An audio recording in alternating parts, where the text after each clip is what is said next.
Hi hello friends, ఇప్పుడు మేము మా ఫ్యామిలీ మొత్తం లింగాష్టకం పాడబోతున్నాం. బ్రహ్మమురారిసురార్చితలింగం నిర్మలభాషితశోభితలింగం జన్మజ దుఃఖ వినాశకలింగం తత్ప్రణమామి సదా శివలింగం. దేవముని ప్రవరార్చితలింగం కామదహన కరుణాకరలింగం రావణదర్ప వినాశకలింగం తత్ప్రణమామి సదా శివలింగం. సర్వసుగంధసులేపితలింగం బుద్ధి వివర్ధన కారణలింగం సిద్ధసురాసురవందితలింగం తత్ప్రణమామి సదా శివలింగం.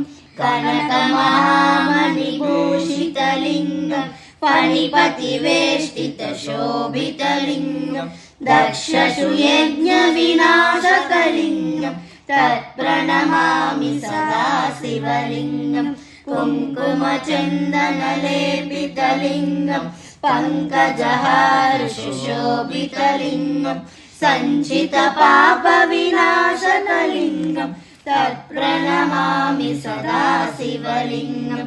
దేవగణార్చిత సేవితలింగం భావై భక్తివిరేవ చ లింగం దినకర కోటి ప్రభాకరలింగం తత్ప్రణమామి సదా శివలింగం. అష్టదలోపరివేష్టితలింగం సర్వసముద్భవ కారణలింగం అష్టదరిద్ర వినాశకలింగం తత్ప్రణమామి సదా శివలింగం.